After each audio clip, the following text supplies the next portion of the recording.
অনূর্ধ্ব-১৯ বিশ্বকাপে বাংলাদেশ একটি আক্ষেপের গল্প। ইন্ট্রো। চ্যাম্পিয়ন হওয়ার স্বপ্ন নিয়ে জিম্বাবুয়ে ও নামিবিয়ার উদ্দেশ্যে দেশ ছেড়েছিল বাংলাদেশ অনূর্ধ্ব-১৯ ক্রিকেট দল, কিন্তু মাঠের লড়াইয়ে সেই স্বপ্ন কেবল স্বপ্নই রয়ে গেল। ভারতের বিপক্ষে হার দিয়ে শুরু হওয়া এই যাত্রায় সুপার সিক্সের বৈতরণী পার হতে পারলেও সেমিফাইনালের সমীকরণ মিলাতে চরমভাবে ব্যর্থ হয়েছে জুনিয়র টাইগাররা। ধারাবাহিকভাবে ব্যাটিং বিপর্যয় এবং গুরুত্বপূর্ণ মুহূর্তে খেই হারিয়ে ফেলায় টানা দ্বিতীয়বারের মতো বিশ্বকাপের শেষ চারে জায়গা করে নিতে পারল না বাংলাদেশের যুবারা। মূল লেখা।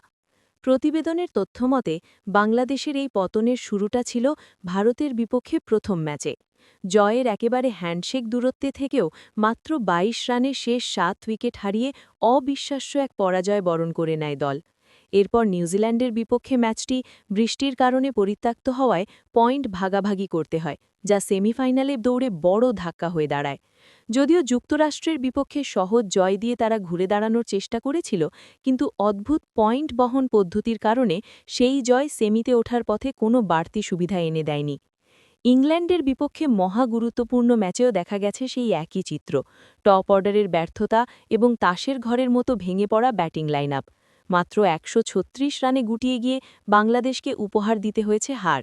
বোলিং বিভাগ মাঝে মধ্যে আশার আলো দেখালেও, বিশেষ করে আল ফাহাদ ও ইকবালের বোলিং, ব্যাটারদের পাহারা দেওয়ার মানসিকতা আর দায়িত্বজ্ঞানহীন শট নির্বাচন পুরো টুর্নামেন্টে বাংলাদেশকে ভুগিয়েছে। সব মিলিয়ে ৪ পয়েন্ট নিয়ে সুপার সিক্স শুরু করার সুযোগ থাকলেও ভাগ্য আর নিজেদের ভুল মিলিয়ে তা ১ পয়েন্টে এসে থাকে, যার পরিণতি ছিল টুর্নামেন্ট থেকে হৃদয় বিদারক বিদায়। আউটরো।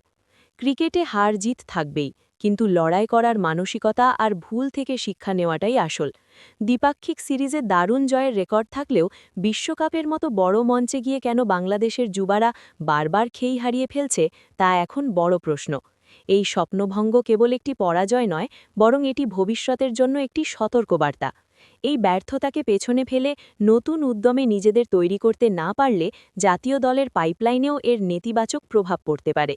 আশা করি জুনিয়র টাইগাররা এই ভুলগুলো শুধরে নিয়ে আবারও বিজয়ের লাল সবুজ পতাকা বিশ্বমঞ্চে ওড়াবে।